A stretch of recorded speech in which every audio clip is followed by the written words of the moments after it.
ABP news में आपका स्वागत है। आपके साथ मैं हूं सुमेरा खान। वक्त है बड़ी बहस का। आरएसएस प्रमुख मोहन भागवत ने फिर एक बार राम मंदिर के मुद्दे को गर्म कर दिया है। कल कोलकाता में मोहन भागवत ने कहा है कि अयोध्या में भव्य राम मंदिर बनेगा, जबकि राम मंदिर का मुद्दा सुप्रीम कोर्ट में लंबित है। इससे पहले प्रधानमंत्री मोदी कह चुके हैं कि देश संविधान से चलेगा। सवाल यह है कि मोदी सही है या भागवत। हमको भव्य मंदिर बनाना है, कब कैसे अवसर आएगा आज कोई नहीं बता सकता, लेकिन कब कैसे कितनी तैयारी रखनी पड़ेगी आपके सामने जीवन है। करेंगे तो फिर भव्य राम मंदिर बनेगा। उत्तर प्रदेश में विधानसभा से पहले आरएसएस प्रमुख मोहन भागवत ने फिर राम मंदिर का मुद्दा छेड़ा है। भागवत मंदिर वहीं बनाने की बात तो कर रहे हैं, लेकिन तारीख पूछ रहे हैं। राम लला हम आएंगे, मंदिर वहीं बनाएंगे, तारीख नहीं बताएंगे। ये इस मुद्दे को जिंदा रखना चाहते हैं। उन्होंने भगवान राम का के साथ इस प्रकार का व्यवहार किया मानो वो भारतीय जनता पार्टी के सदस्य हो। कांग्रेस कह रही है कि माहौल खराब करने के लिए ही ये लोग राम और राम मंदिर का मुद्दा छेड़ते हैं। जनता को इन्होंने मूर्ख बनाया है, चंदा बटोरा है और आज तक उस चंदे का कोई हिसाब नहीं दिया है। आपको लगता है पोलराइज करने के लिए इस तरह का बयान? और क्या है, इनका पूरा उद्देश्य क्या है? मंदिर की तारीख के सवाल पर विरोधी भले ही बीजेपी और आरएसएस को घेर रहे हों, लेकिन बीजेपी के सांसद और मंदिर आंदोलन से जुड़े रहे विनय कटियार को भरोसा है कि प्रधानमंत्री मोदी के कार्यकाल में ही मंदिर बनेगा। समय चाहे जो लगे, लेकिन इसी कार्यकाल में, नरेंद्र मोदी के कार्यकाल में राम मंदिर बनेगा। हमेशा मंदिर वही बनाएंगे लेकिन तारीख नहीं बताएंगे, ये जो चल रहा है। तो लोग, हिंदुस्तान की जनता चाहती है कि राम मंदिर तो बनेगा, लेकिन आप तारीख का भी ऐलान करिए। अयोध्या में राम मंदिर आज का मुद्दा नहीं है। मंदिर के नाम पर देश से लेकर प्रदेश तक कई सरकारें बनी और गिरी, लेकिन इस बार आरएसएस और बीजेपी पर ज्यादा दबाव इसलिए है क्योंकि केंद्र में उनकी पूर्ण बहुमत वाली सरकार है। शायद हमारी जिंदगी हमारे आंखों के सामने उस भव्य लक्ष्य को पूरा होते हुए, उस भव्य लक्ष्य को हमारा सारा समाज साथ देकर हम सब पूरा करते हुए हम अपनी आंखों से, अपनी देह से देख सकेंगे। भागवत की बात की अहमियत आज के दौर से इसलिए बढ़ जाती है क्योंकि देश में जिस बीजेपी की सरकार है वो आरएसएस से ही जुड़ी हुई है। प्रधानमंत्री नरेंद्र मोदी आरएसएस के प्रचारक रह चुके हैं। अयोध्या में भव्य मंदिर का निर्माण आरएसएस का मुख्य एजेंडा है। विवाद की वजह से अयोध्या में राम मंदिर का मामला फिलहाल सुप्रीम कोर्ट में लंबित है। अब सवाल यह है कि क्या प्रधानमंत्री मोदी और आरएसएस प्रमुख मोहन भागवत की सोच मेल नहीं खा रही है? यह सवाल इसलिए क्योंकि 27 नवंबर को ही प्रधानमंत्री मोदी संसद में कह चुके हैं कि देश संविधान से चलेगा। देश संविधान से ही चलेगा, संविधान से ही चलना चाहिए और संविधान के ताकत से ही देश को ताकत मिल सकती है। उसमें कोई भी प्रकार की दुविधा, आशंका का कोई कारण नहीं। मोदी संविधान और भाईचारे से देश चलाने की बात कह रहे हैं, जबकि आरएसएस प्रमुख मंदिर जैसे विवादित मुद्दे को हवा देकर माहौल गरमा रहे हैं। हम सबके लिए और इसी वजह से ये सवाल कि कौन सही है, प्रधानमंत्री मोदी जो बात कर रहे हैं और जिस राह पर देश को ले जाने की बात कर रहे हैं वो सही है, या मोहन भागवत जो मुद्दा उठा रहे हैं। अहम सवाल भी अपने दर्शकों के सामने रख दें। बड़ा सवाल यही कि प्रधानमंत्री मोदी सही है या मोहन भागवत। इस पर बात करेंगे, इस पर चर्चा करेंगे।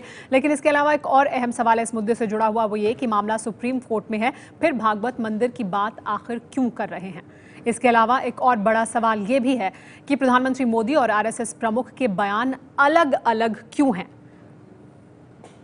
इस पर बात करने के लिए हमारे साथ तमाम मेहमान मौजूद हैं। हमारे साथ बीजेपी से संबित पात्रा मौजूद है। संबित, आपसे शुरुआत करूंगी इस चर्चा की। प्रधानमंत्री मोदी संविधान से देश चलेगा, भाईचारे से देश चलेगा, इसकी बात कर रहे हैं, लेकिन आरएसएस प्रमुख एक विवादित मुद्दा, राम मंदिर का मुद्दा, उसे उठा रहे हैं। कौन सही है? दोनों सही हैं। दोनों सही हैं क्योंकि दोनों राम से जुड़े हुए हैं और राम हिंदुस्तान के रोम रोम में बसा हुआ है। अब देखिए, दोनों ने क्या कहा। प्रधानमंत्री नरेंद्र मोदी जी ने 27 नवंबर को जो भाषण दिया, उन्होंने कहा कि संविधान सर्वोपरि है और संविधान के अनुसार देश चलना चाहिए। और माननीय मोहन भागवत जी ने क्या कहा? मोहन भागवत जी के पूरे भाषण को सुनिए। उन्होंने कहा जोश और होश दोनों से काम लेना होगा। जो होश है वो संविधान है और जो जोश है वो संकल्प है। जब विश्वास होता है कि हां, राम के जन्मभूमि पे राम का भव्य मंदिर का निर्माण हो, यह विश्वास और आस्था का विषय हो, वैसे में आस्था के में संकल्प होना चाहिए, उसमें कोई बुराई नहीं है। आपके मुताबिक दोनों सही हैं संकल्प की बात और दोनों आपके मुताबिक एक ही बात कर रहे हैं, दोनों अलग बात भी नहीं कर रहे हैं, दोनों सही भी हैं। प्रमोद तिवारी जी हमारे साथ मौजूद है कांग्रेस पार्टी से। प्रमोद तिवारी जी, आपको इसमें कोई विरोधाभास दिखता है? कि जो मोहन भागवत कह रहे हैं वो भी ठीक है, जो मोदी कह रहे हैं वो भी ठीक है, और दोनों एक ही बात भी कर रहे हैं। बात से सहमत हूं। जी हाँ, संबित जी जो कह रहे हैं बिल्कुल सही बोल रहे हैं, कभी कभी सही बोल देते हैं हमारे संबित जी। देखिए, पूरी सरकार गई थी हाजिरी देने आरएसएस के पास और साल भर के काम का लेखा जोखा दिया था, और जो निर्देश वहां से मिला वही सरकार चला रही है। मैं बहुत साफ बात कहना चाहता हूं, उसी में एक तीसरे किरदार भी जुड़ गए हैं जिनका नाम है श्री विनय कटियार। विनय कटियार ने कह दिया है कि मोदी जी के कार्यकाल में, यानी अगले 3.5 साल में, वहीं जरा लौट के चलिए क्या कहा है हमारे आरएसएस के प्रमुख ने।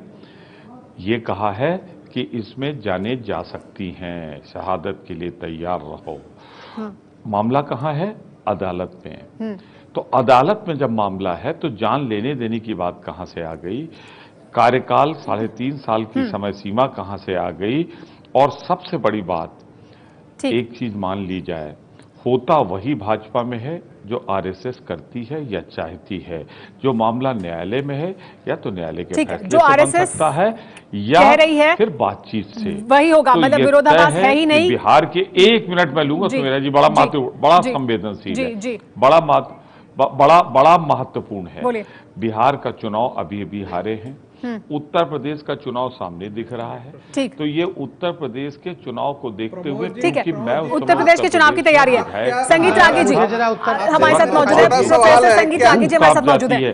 भाजपा की यही तैयारी है। कोर्ट में मामला है, सुप्रीम कोर्ट में मामला लंबित है, तो फिर क्यों मोहन भागवत ये मुद्दा उठा रहे हैं? क्या कांग्रेस राम मंदिर बनाने के पक्ष में है या नहीं है?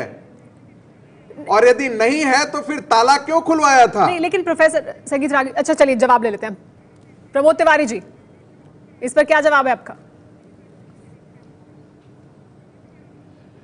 मैं समझ नहीं पाता, आप प्रोफेसर कह रही हैं इनको, और ये जवाब मुझसे जो पूछ रहे हैं, ताला कांग्रेस ने नहीं खुलवाया था, ताला अदालत के फैसले से खुला था और उस अदालत के फैसले से खुला था।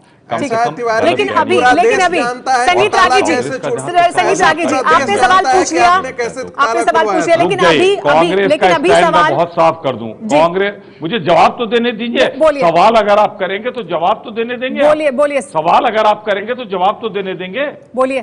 कांग्रेस से सवाल किया गया तो कांग्रेस साफ कर दे, इस विवादित मुद्दे पर जो न्यायालय का निर्णय होगा वही सर्वमान्य होना चाहिए, वही सर्वमान्य होगा। लेकिन संगीत रागी जी, ठीक है, आपने जवाब दिया। संगीत रागी जी, झूठे आरोप, सुप्रीम कोर्ट में मामला लंबित है, तो मोहन भागवत ये मुद्दा क्यों उठा रहे हैं?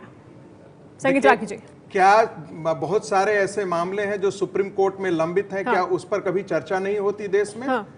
मोहन भागवत नहीं, लेकिन वो कह रहे हैं कि बहुत जल्दी बनेगा, जीवन काल में बनेगा। प्रमोद तिवारी जी कह रहे हैं 3.5 साल का समय। पूरे हिंदू समाज के राम मंदिर पूरे देश के हिंदुओं के और इस पूरे सनातन संस्कृति के आस्था का प्रतीक है। हर कोई चाहेगा कि जहां पर रामलला आज विराजमान है वो टेंट के अंदर नहीं रहे, वहां एक भव्य मंदिर बने। वो सब ठीक है, वो मंदिर ऑलरेडी है। संगीत रागी जी, फिलहाल मंदिर के निर्माण की बात की जा रही है, इसमें संगीत रागी जी, मंदिर कैसे बन सकता है? दो ही रास्ते हैं ना, कोर्ट का फैसला आएगा। आप मुझे बताएं कि इलाहाबाद हाई कोर्ट के जजमेंट में जवाब नहीं दे रहे, आप जवाब नहीं दे रहे की जगह है, आप जवाब नहीं दे रहे। क्या कोर्ट में मामला लंबित है, लैंड टाइटल्स में जो झगड़ा है। संगीत रागी जी, आप जवाब नहीं दे रहे। कोर्ट में मामला लंबित है तो क्यों बात कर रहे हैं समय सीमा की भी, क्यों बात कर रहे हैं मोहन भागवत इस समय मंदिर निर्माण की? एक बात आप देख लीजिए, चूंकि कोर्ट में बिल्कुल ये मामला सही है कि ये कोर्ट में मामला लंबित है, लेकिन सबको सारे लोग पूरे हिंदुओं के आस्था का प्रतीक इतने वर्षों से हिंदू समाज कितने सारे इस मुद्दे पर कितने आंदोलन चल चुके हैं, तो सब कोई चाहेगा कि जो सुप्रीम कोर्ट में मामला लंबित है वो जल्दी से इसका निपटारा हो और हिंदू समाज उस स्थान पे एक भव्य मंदिर का निर्माण कर सके। इसमें कौन सी गलत बात है? ठीक है, हमारे साथ देवेश उपाध्याय जी भी मौजूद है। मेरा 20 सेकंड मुझे दीजिए, इसका उत्तर देना मैं भी चाहूंगा। जी संबित, बोलिए। अच्छा बोलिए। माफी चाहता हूं, बीच में आ रहा हूं, मगर देखिए इसमें आपने महत्वपूर्ण की कोर्ट में लंबित है ये विषय कैसे उठाया गया, दो पहलू मैं आपको बता देता हूं। जहां तक माननीय मोहन भागवत जी का सवाल है, मेरे पास उनका एक बयान है 15 सितंबर 2010 का। आपको ध्यान होगा कि 30 सितंबर 2010 में इलाहाबाद हाईकोर्ट का वर्डिक्ट आया था। 15 तारीख को, उसी साल 15 तारीख को, वर्डिक्ट से पहले वो जब पत्रकारों से वार्तालाप कर रहे थे, माननीय मोहन भागवत जी से जब पूछा गया अगर वर्डिक्ट आपके खिलाफ आएगा तो क्या करेंगे, तो उन्होंने कहा आश्वासित रहिए, किसी प्रकार का दंगा नहीं होगा। हम लोग सब मिलकर काम करेंगे, कानून के दायरे में काम करेंगे, कोई कानून नहीं तोड़ेगा। दूसरी बात देखिए, विश्वास कहीं कानून लंबित रहता है, विश्वास और संकल्प कहीं लंबित नहीं रहता है, वो मन में रहता है। इसलिए संकल्प और विश्वास की बातें हम कहीं भी कर रहे हैं, कहीं भी कर सकते हैं, कानून तोड़ेंगे नहीं। कानून तोड़ेंगे नहीं, लेकिन संकल्प की बात है, संकल्प तो हमेशा रहता है। तो संकल्प की बात कर रहे हैं, क्या आपको लगता है सिर्फ संकल्प की बात कर रहे हैं मोहन भागवत? अबू आजमी साहब, समाजवादी पार्टी से अबू आजमी साहब भी हमारे साथ जुड़ गए। नहीं, संकल्प तो हमारा भी है, संकल्प तो हमारा भी है कि जो 1528 से मंदिर मस्जिद थी, 1528 से जो मस्जिद थी वो मस्जिद ही रहना चाहिए। जब हिंदुस्तान पाकिस्तान का बंटवारा हुआ, जवाहरलाल नेहरू के साथ आदमी जी वहां पर कोई मस्जिद नहीं थी, मस्जिद जन्म स्थान लियाकत अली साहब का, उस एग्रीमेंट में ये तय हुआ था। आप जरा फैजाबाद गजेटियर पढ़ लीजिए, उस समय के कोर्ट का जजमेंट भी पढ़ लीजिए। वो इसलिए कहा गया मस्जिद थी, दुनिया की कोई ताकत उसको मस्जिद थी या नहीं बोल सकते, मस्जिद ही थी वो। और इसका मतलब है कि आप जो है आक्रमणकारियों के साथ अपने आप को जोड़ रहे हैं। ध्यान रखें, ये बहुत बड़ा दुर्भाग्य, है कि इस देश का मुस्लिम समाज जो है अपने आप को आक्रमणकारियों के साथ जोड़ रहा है। पूरे मुस्लिम समाज की बात कैसे कर सकते हैं ना? अबू आजमी साहब ये बात कर रहे हैं, आप पूरे देश के मुस्लिम समाज की बात कैसे कर सकते हैं? स्टेटस को मेंटेन करने का था। नहीं, हाँ जी, अबू आजमी साहब पूरे देश ठीक है, आप ये कह रहे हैं कि अगर उनका संकल्प है तो आपका भी संकल्प है। कोर्ट के फैसले का इंतजार करेंगे ना सर? बात थी तो कोर्ट के फैसले का इंतजार करेंगे। बिल्कुल, हमारा भी संकल्प है। अबू आजमी साहब, इलाहाबाद हाईकोर्ट, आपने इलाहाबाद हाईकोर्ट का जजमेंट तो पढ़ा होगा कम से कम। आप जो चाहेंगे सत्येंद्र दास जी हमारे साथ मौजूद हैं। फैसला नहीं होगा। अरे अबू आजमी साहब, इलाहाबाद हाईकोर्ट का जजमेंट तो कम से कम पढ़ा होगा। हम राम जन्मभूमि मंदिर की बात कर रहे हैं, हमारे साथ सत्येंद्र दास जी मौजूद हैं, जो मुख्य पुजारी हैं राम जन्मभूमि मंदिर के। सत्येंद्र दास जी, मस्जिद शहीद हुई, पहले ठीक है, अगर देश में अबू आजमी साहब कोई चीज है तो पहले मस्जिद बनाओ, फिर मुकदमा चलाओ।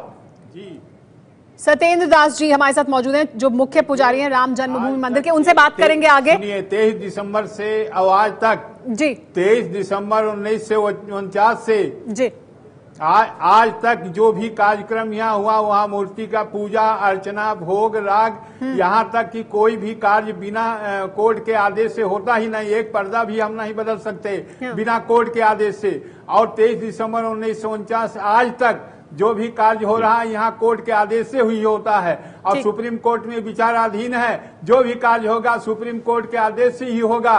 और जो लोग ये बोल रहे हैं केवल अपना मीडिया के माध्यम से आ रहे हैं और वस्तुतः ये नहीं बताते कि कैसे मंदिर बनेगा। मंदिर तो सुप्रीम कोर्ट के आदेशानुसार ही बन पाएगा, क्योंकि हमारे प्रधानमंत्री जी ने कहा है कि सबके साथ सबका विकास। जब सबके साथ सबका विकास है तो किसको छोड़ करके किसको लेकर के चलेंगे। इसलिए मैं कह रहा हूं कि राम मंदिर का निर्माण, राम मंदिर तो है ही है, मैं उसके मुख्य पुजारी हूँ, उसका भव्यता दिव्यता देने के लिए बिना कोर्ट के आदेश से कुछ भी नहीं हो सकता। ये अहम बात यहाँ उठा रहे सत्येंद्र दास जी के लिए तैयार हैं। सबका साथ, हम लोग मिल करके और जो भी कोर्ट का आदेश होगा उसी अनुसार राम मंदिर किसी का साथ छोड़ेंगे। इसलिए यह कहना बेकार है कि क्या बोलता है बिना कोर्ट के, और हम बीच में मंदिर बनाने के लिए तैयार होते हैं। इस पर बात करेंगे आगे। सत्येंद्र दास जी जो मुख्य पुजारी हैं राम जन्मभूमि मंदिर के, वो बात कर रहे थे। हमारे साथ देवेश उपाध्याय भी मौजूद हैं वीएचपी से, विश्व हिंदू परिषद से। देवेश उपाध्याय जी, आपने सुना सत्येंद्र दास जी को, वो ये कह रहे हैं कि जो भी कुछ होगा वो तो अदालत के आदेश के बाद ही होगा, बीच में इस मुद्दे को उठाना, विवाद खड़ा करना है।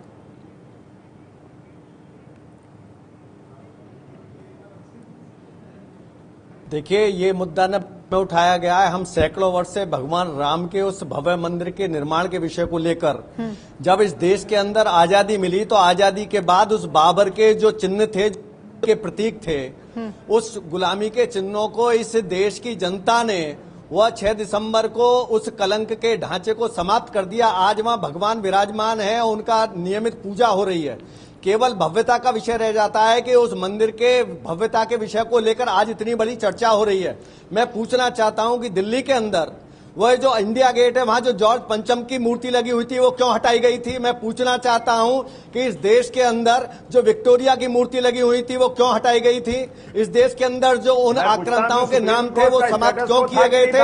ये देश आजाद हो गया 1947 में। आजादी के बाद भी जिन्होंने इस देश के ऊपर आक्रमण किया, उन आक्रमणकारियों के साथ आज इस देश के कुछ लोग खड़े होकर अपने को बाबर का रिश्तेदार बताना चाहते हैं। वो ये अपने को दिखाना चाहते हैं कि हम बाबर के रिश्तेदार हैं और हम बाबर के साथ आज भी जुड़े हुए हैं। या इस देश के इस राष्ट्र के साथ उनकी भावना जुड़ी हुई है। देवेश उपाध्याय जी, 100 करोड़ हिंदू जनमानस, देवेश उपाध्याय जी, 100 करोड़ हिंदू जनमानस के रोम रोम में एक सवाल उठा रहे हैं। देवेश उपाध्याय जी, अबू आजमी एक सवाल उठा रहे हैं और यही सवाल सत्येंद्र दास जी भी उठा रहे हैं। आधार पर नहीं देवेश जी, आप सुनिए तो सही, कानून के आधार से ही बनेगा ना, कानून के जरिए ही बनेगा ना, संविधान के दायरे में ही बनेगा ना, ये इसके खिलाफ तो नहीं जाएंगे ना आप?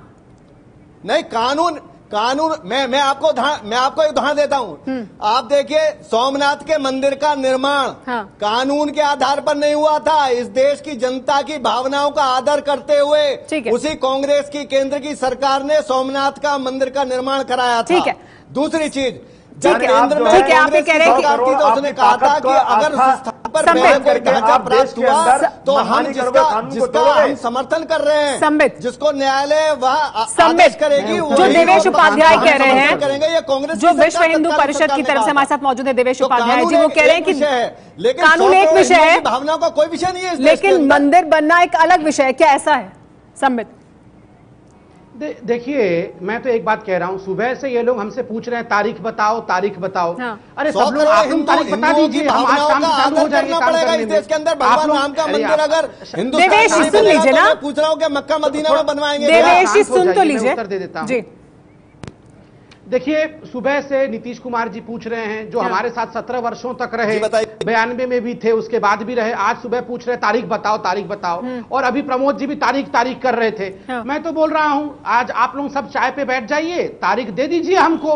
आप लोग इतनी जल्दी में है, अच्छी बात है, ये बहुत अच्छी बात है कि बहुत दिनों के बाद जो कांग्रेस राम को मानती नहीं थी, लेकिन सुप्रीम कोर्ट में उन्हें दिया था सोनिया जी के कहने पे, लेकिन बनाने की बात तो मोहन भागवत जी कर रहे हैं ना, की बात कर रहे हैं। प्रमोद तिवारी जी तारीख आपसे पूछ रहे हैं, बयान मोहन भागवत दे रहे हैं, संबित पात्रा तो आपसे तारीख पूछ रहे हैं प्रमोद तिवारी जी। नहीं, वो हमको रोज रोज तारीख पूछ रहे हैं, उससे अच्छा वही तारीख बता दे, हम कर देंगे काम। जी, एक बस आपसे अनुरोध है मेरा सुन लीजिएगा। ठीक है, संबित पात्रा जी मेरे सामने हैं, आदरणीय महाराज जी भी बैठे हैं, सत्येंद्र दास जी, विश्व हिंदू परिषद भी मेरे सामने है और आरएसएस के भी हैं। 4 लोग हैं ये लोग, मैं अकेला हूं। तो मुझे आप सिर्फ समय दे दें, मैं अपनी बात रख लूं। उधर से भी पूछा गया था, संबित जी को ही बता दूं। सर ठीक है, चलिए आप अपनी बात रखिएगा। इस पर हमने एक पोल भी किया, ट्विटर पर हमने ये पोल किया और लोगों से इसके बारे में सवाल पूछा कि मोदी सही या भागवत, और आपको बता दें बड़ी संख्या में लोग कह रहे हैं कि मोदी सही है। मोदी सही या भागवत के पक्ष में 30% लोग हैं, तो वहीं 70% लोग प्रधानमंत्री मोदी के पक्ष में हैं। तो मोदी लोगों को ज्यादा सही लग रहे हैं जब वो भाईचारे और संविधान से देश चलाने की बात करते हैं। हमारे साथ लेकिन बात करने के लिए तमाम मेहमान मौजूद हैं। प्रमोद तिवारी जी, आप अपनी बात रख रहे थे, यानी ज्यादातर लोग प्रधानमंत्री मोदी की बात के साथ हैं, वो भाईचारे और संविधान से देश चलाने की बात कर रहे हैं। मोहन भागवत के पक्ष में लोग नहीं खड़े हैं, तो अलग अलग बात कर रहे हैं ना दोनों।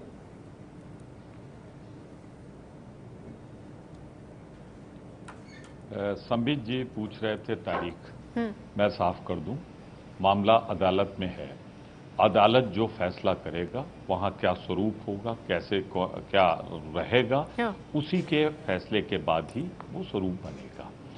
दूसरी बात, हमारे दूसरे साथी कह रहे थे कि हम संविधान नहीं जानते, ये हमारे आस्था और विश्वास का प्रश्न है। तो ये 2 दिन 3 दिन क्यों सदन में चर्चा कराई, क्यों प्रतिबद्धता दिखाई संविधान के प्रति? दूसरा उनका जवाब है, जहां तक हमारा सवाल है, भारत का संविधान हमारे लिए एक गीता की तरह है। लेकिन प्रमोद जी, मेरा सवाल आपसे ये था, साबानो केस का बता दीजिए इनको, साबानो केस का क्या हुआ था? ये जो आप बात कर रहे हैं, प्रमोद जी आप दोनों मुद्दों को जोड़ रहे हैं, क्या इन मुद्दों को जोड़ के देखना चाहिए? प्रधानमंत्री मोदी जो कह रहे हैं और भागवत जो कह रहे हैं, क्या वो बातें जुड़ी हुई हैं या अलग अलग हैं?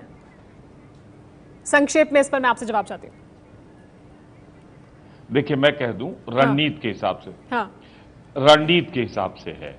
बिहार चुनाव में जब गाई माता नहीं चली तो अब मंदिर के भगवान को बेचने की तैयारी है उत्तर प्रदेश के चुनाव में। उसका जवाब आपका ये ठीक है ठीक है सर चर्चा को आगे बढ़ने देते हैं ना इस मुद्दे पर। आप ये कह रहे हैं कि रणनीति है, हिंदू उत्तर प्रदेश चुनाव के नजरिए से इस मुद्दे को उठा रहे हैं। ब्राह्मण हूँ, दिखावा नहीं करता, आपकी तरह भगवान नहीं बेचता, भगवान पर आस्था है, मुझे तुम्हारे प्रमाण पत्र की जरूरत नहीं है। अबू आजमी साहब, समाजवादी पार्टी से अबू आजमी साहब हमारे साथ मौजूद है। समाजवादी पार्टी हिंदू है और ब्राह्मण है, वो तो सब कुछ ठीक है, मगर सोनिया जी तो रोम से आई हुई हैं, वो राम जी को तो मानती नहीं है ना। एफिडेविट दिया था आप लोगों ने सुप्रीम कोर्ट को कि राम डज नॉट एग्जिस्ट, आप मान लीजिए। आप, मैं गलत बोल रहा हूं क्या? एफिडेविट आपने दिया था कि नहीं? एफिडेविट में क्या लिखा था कि राम तो है ही नहीं? जवाब भी हमसे दिलवाइएगा, हमें कोई आपत्ति नहीं, हमें नहीं, कोई नहीं, आपत्ति नहीं। आपने जो मूंछों को ताव देते हुए कहा ना, मैं हिंदू भी हूँ, मैं ब्राह्मण भी हूँ, आपने जातिवादी कार्ड खेलने की कोशिश की है, तो मैंने आईना दिखाया कि सोनिया जी रोम की है, वो राम की नहीं है। गलत बयानी नहीं, भगवान को बेचना बंद करो। तो आप यहाँ ब्राह्मण बन रहे थे, हिंदू बन रहे थे, रणनीति पर भी तो जवाब दीजिए। संबित जहाँ वो सवाल पूछ रहे हैं उसका जवाब भी तो दीजिए। वो कह रहे रणनीति है ये आपकी, उत्तर प्रदेश चुनाव के लिए कर रहे हैं आप ऐसा कि अगर कोई तुम्हारे खिलाफ बोले तो वो देशद्रोही। जवाब सुन लेते हैं, बिल्कुल सटीक उत्तर प्रमोद जी, जो आपने सवाल उठाया उसका जवाब ले लेते हैं कि क्या ये रणनीति है, क्या ये रणनीति है? उसके तहत प्रधानमंत्री मोदी अलग बात कर रहे हैं संसद में और मोहन भागवत अलग बात कर रहे हैं, मंदिर का मुद्दा उठा रहे हैं। जी संबित, देखिए अभी कौन सा चुनाव है, अभी कौन सा चुनाव है? उत्तर प्रदेश के चुनाव की बात कर रहे हैं। वो उत्तर प्रदेश चुनाव से पहले माहौल बनाने की कोशिश है। उत्तर प्रदेश का चुनाव तो अभी नहीं है ना, 2017 चुनाव तो अभी नहीं है। माननीय मोहन भागवत जी ने कल जब कोठारी ब्रदर्स के कार्यक्रम में बंगाल में इस विषय को रखा, वो परिप्रेक्ष्य अलग था। पश्चिम बंगाल में भी चुनाव है, श्रद्धांजलि। तो ये राम केवल चुनाव का विषय आप लोग सोचती हैं, हम ये सवाल उठा रहे हैं लोग, आपसे पूछ रहे हैं सवाल का जवाब दीजिए। लोग नहीं, पश्चिम बंगाल में भी बिल्कुल चुनाव है, मैं उत्तर दे रहा हूं, मैं उत्तर दे रहा हूं। राम आस्था का विषय है 1980। सुन लीजिए, आप तो बीच में नहीं देखिए, राम के विषय में कुछ भी बोल लीजिए, कांग्रेस के प्रवक्ता बीच में नहीं बोलेंगे। सोनिया जी के विषय में 2 लाइन जवाब दीजिए, जवाब दीजिए, चर्चा को डिरेल नहीं करिए, जवाब दीजिए। जी सुन, मैं तो जवाब दे रहा हूं, बोलिए। मेरी नेता है, नंबर 1 बोलूंगा, उनके लिए जान दे दूंगा। इतना आप नहीं हुई प्रमोद तिवारी जी, सुन लीजिए, जवाब सुन लेते हैं। जी देखिए, वो जान देना चाहते हैं, ऐसा मत करिए प्लीज, ऐसा मत करिए। आप बहुमूल्य नेता हैं, ऐसा मत करिए। ठीक है, देखिए कल से डिबेट में बैठना है ना हम लोगों के साथ, ऐसा मत करिए। हाँ, 1989 में पालमपुर, सर चर्चा करते हैं जी। सही बोल रहे हो। 1989 में पालमपुर का जो कन्वेंशन था, उसमें एक रिजोल्यूशन पास किया था भारतीय जनता पार्टी ने कि राम मंदिर का विषय हमारा विषय है, अब भी वो विषय है। हमने अपने मैनिफेस्टो में कल्चरल विषय करके इसको रखा है, ये राजनीतिक विषय नहीं है। देखिए, हिंदुस्तान का एक कल्चरल विषय है, बड़ा दुख के साथ मुझे कहना पड़ रहा है। आप देखिए, मैं अबू सलीम जी से एक सवाल पूछता हूं, अबू साहब मोहम्मद अंसारी, सॉरी अबू आजमी जी से, मोहम्मद अंसारी, मोहम्मद हसीम अंसारी जो कि सबसे पुराने लिटिगेंट है, अब वो 92 वर्ष के हैं, 1959 में उन्होंने कोर्ट में केस किया था। अब इस वर्ष उन्होंने कहा कि मैं भी चाहता हूं कि वह राम मंदिर बने, मैं भी चाहता हूं कि रामलला एक भव्य मंदिर में रहे और मिठाई मुताबिक ये रणनीति नहीं है। मगर देखिए, आप देखिए अभी अबू साहब मेरे साथ कल्चरल मुद्दा रखा है, आप उनसे पूछिए उन्होंने क्या कहा। उन्होंने कहा जो राम मंदिर बनाने जाएगा उसको मार दिया जाएगा, जान से समाप्त कर दिया जाएगा। वो कैसे शब्दों का रक्तपात करना चाहते हैं? अबू आजमी साहब, संविधान की बात कर रहे हैं, रक्तपात की बात कर रहे हैं। मैंने ये नहीं कहा, आप गलत बात कर रहे हैं। मैंने ये कहा कि कानून आप देख लीजिए करेंगे। आप जब बाबरी मस्जिद तोड़ने गए थे, उसके ऊपर गोली चली थी, लोग मारे गए थे, और ये एक टेरर फैलाना है। मैं इसको टेररिस्ट मानता हूँ, शहीद नहीं मानता हूँ। यही तो आप लोग चाहते हो। ऐसा जी नहीं, मैं कोई कानून के आड़ में नहीं आया हूँ। ऐसा आज भी अगर बगैर कानून के, बगैर कोर्ट के ऑर्डर के बनाने जाएंगे तो मुझे लगता है कि सरकार को जरूर अपना काम करना चाहिए और गोली चलाना चाहिए वहां पर, मैं कह रहा हूं। ठीक है, बिल्कुल समाजवादी पार्टी मुलायम सिंह की सरकार ने पहले भी राम भक्तों पर गोली चलाई थी, लेकिन उसका अंजाम उत्तर प्रदेश में देखना पड़ा था मुलायम सिंह को। मैं एक बात तो साफ उत्तर बता प्रदेश देना चाहता हूं कि इलाहाबाद उच्च न्यायालय के जजमेंट के आधार भारतवर्ष के संविधान को कलंकित होने से मुलायम सिंह यादव ने बचाया था। एक मिनट जरा सुन लीजिए। इलाहाबाद हाईकोर्ट के जजमेंट के बाद उसे बाबरी मस्जिद कहना अतार्किक है, असंगत है, गैर कानूनी भी है। नहीं, लेकिन फिर तो आप कह रहे हैं कि उत्तर प्रदेश में देखना पड़ा था उसका नतीजा, और इंशाअल्लाह तो उत्तर प्रदेश चुनाव पर कोई माई का लाल वहां पर अपनी मर्जी से बगैर कानून के, बगैर सुप्रीम कोर्ट ऑर्डर के ऐसे शब्दों का प्रयोग ना करें। आप इस ढंग से ऐसे शब्दों का प्रयोग करके आप खुद ही हाईकोर्ट के जजमेंट को आप निगेट कर रहे हैं। ठीक है, मुश्ताक सिद्दीकी जी हमारे साथ मौजूद हैं, मुस्लिम पर्सनल लॉ बोर्ड से। मुश्ताक सिद्दीकी जी, आप सुन रहे हैं अबू आजमी साहब को, क्या इस तरह से इस पर कोई हल निकल सकता है इस पूरे मामले पर, राम मंदिर विवाद पर?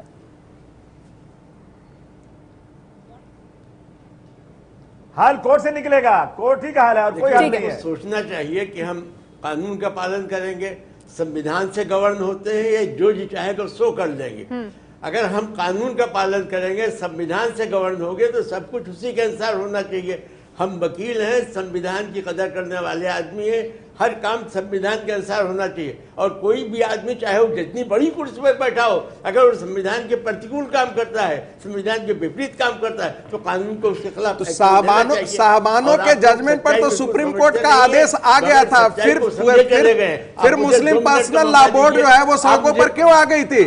आपसे एक सवाल जानना चाहते हैं, एक उत्तर जानना चाहता हूं मैं आपसे। साहबानों के मुद्दे पर तो सुप्रीम कोर्ट का जजमेंट आ गया था, फिर सड़कों पर आप क्यों उतर आ गए थे? उस समय आपके लिए वो आस्था का प्रतीक बन गया था, और भगवान राम का मंदिर आस्था का प्रतीक नहीं है। रागी जी अभी बोला है ना उन्होंने, आप इतनी देर में उन्होंने बोला है, आप उनकी बात सुन लेते हैं फिर आप। और उस मूर्ति को रखे रहने के लिए आपने न्यायालय से आदेश प्राप्त करके मूर्ति रख ली। न्यायालय के आदेश से वहां मूर्ति नहीं हटाई गई। जब न्यायालय का आदेश आपको सूट करता है तो आप उसकी प्रशंसा करते हैं, कहते हैं न्यायालय का आदेश है। जब न्यायालय का आदेश आपके खिलाफ जाने लगता है तो आप न्यायालय के बारे में ऐसी बात, आप खुद न्यायालय गए, आपको थोड़ी सी लज्जा होनी चाहिए कि आप खुद न्यायालय गए, न्यायालय में जाके आपने आदेश प्राप्त किया कि हमारी मूर्ति वहां से हटाई न जाए। उस न्यायालय के आदेश का आदर हो रहा है। आज आप कहते हैं कि हम न्यायालय का आदेश नहीं मानेंगे, न्यायालय में मामला पड़ा है। उसी न्यायालय ने कहा था कि जिस जगह पर मस्जिद का ढांचा है वहां पर मंदिर था। लेकिन संगीत रागी जी, उसी न्यायालय, उसी इलाहाबाद हाई कोर्ट ने आर्कियोलॉजिकल सर्वे ऑफ इंडिया के रिपोर्ट पर कहा है उस जगह पर जहां पर जिसे आप मस्जिद कह रहे हैं वहां पर मंदिर था। संगीत रागी जी है कि वो ढांचा मंदिर तोड़ के फैसला करने नहीं बैठे ना कि क्या सही हो रहा है क्या गलत, इस पर बात कर रहे हैं कि इस समय ये बात क्यों की जा रही है, क्यों की जा रही है, आरएसएस की तरफ से बात क्यों की जा रही है, क्यों उठाया जा रहा है मुद्दा? आप हमें ये बताएं, आरएसएस पर एक्सपर्ट हैं आप, बताएं कि क्यों उठाया जा रहा है आरएसएस की तरफ से मुद्दा? ये कोई आज पहली बार नहीं उठ रहा है। बीजेपी की सरकार है, आरएसएस जो बात करना चाहती है बीजेपी से सीधे कर सकती है। इस समय आपने इसे मुद्दा बना लिया है, वरना हर साल जब भी राम मंदिर मूवमेंट की बात आती है तो हमारे तरफ से संकल्प दोहराया जाता है कि जिस स्थान पर राम लला विराजमान है वहां पर राम जी का एक भव्य मंदिर बनाया जाएगा।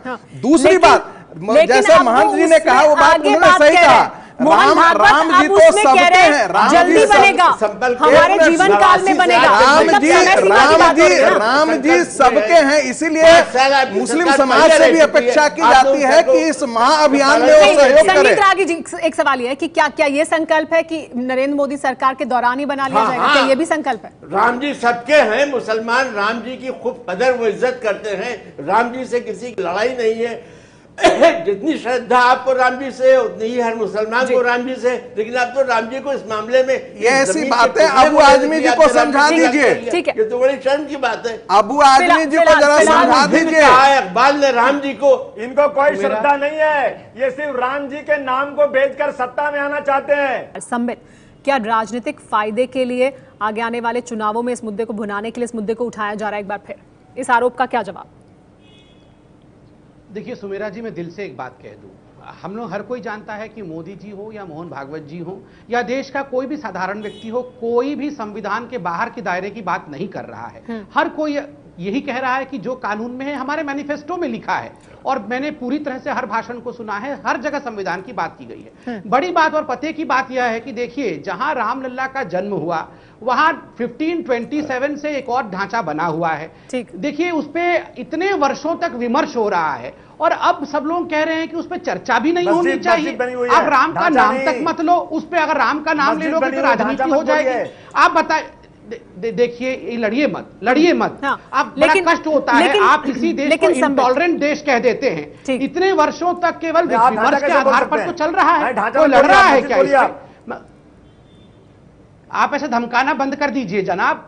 जो कोर्ट कह रही है, मैं कोर्ट की भाषा को रख रहा हूं यहाँ पे। संबित, आप जो बात कह रहे हैं उस बात को मैं आगे लेकर जाना चाहूंगी। आप कह रहे हैं कि संविधान के बाहर की कोई बात नहीं कर रहा है, कानून से अलग जाकर बात नहीं कोई भी कर रहा है। देवेश उपाध्याय जी विश्व हिंदू परिषद से हमारे साथ मौजूद है। देवेश उपाध्याय जी, लेकिन क्या आप इससे सहमत है जो संबित कह रहे हैं कि संविधान के बाहर जाकर, कानून से बाहर जाकर, सुप्रीम कोर्ट के फैसले से आगे हटकर कोई बात नहीं होगी?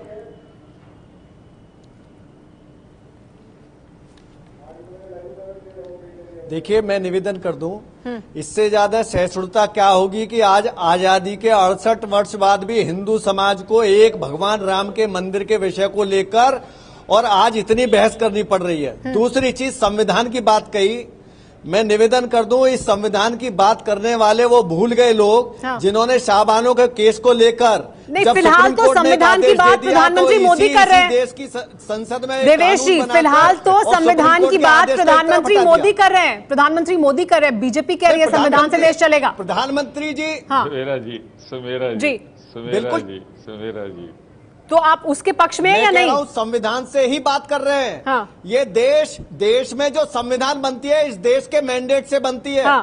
ठीक, जो लोग चुन के जाते हैं वो इस संविधान में जाकर बैठते हैं और उन्हीं 70 करोड़, 80 करोड़, 90 करोड़ हिंदुओं के द्वारा इसकी मांग की जा रही है। तो क्या गलत मांग है क्या? राम का मंदिर यहाँ नहीं बनेगा तो कहीं और बनेगा क्या? ठीक है, लेकिन आप ये कह रहे, ये जो विषय है नहीं, लेकिन आप ट्विस्ट करने के लिए कौन ट्विस्ट कर रहा है? के अंदर टॉलरेंस, इंटॉलरेंस, अरे इससे ज्यादा क्या पराकाष्ठा? ठीक है, हमारे पास आप सभी मेहमानों से चर्चा करते हैं समय, लेकिन इस बड़े मुद्दे पर जिस पर हमने चर्चा की कि क्या प्रधानमंत्री मोदी सही है, तब जबकि वो भाईचारे से देश चलाने की बात कर रहे थे, संविधान के तहत देश चलाने की बात करते हैं, या मोहन भागवत क्यों इस मुद्दे को उठा रहे हैं, ये एक बड़ा सवाल है राम मंदिर विवाद के मुद्दे को। इस बहस से क्या निकल कर आया अपने दर्शकों को बता दें। मंदिर पर बयानबाजी से सिर्फ राजनीति होगी, विवादित ढांचे को लेकर आखिरी फैसला कोर्ट का ही होगा।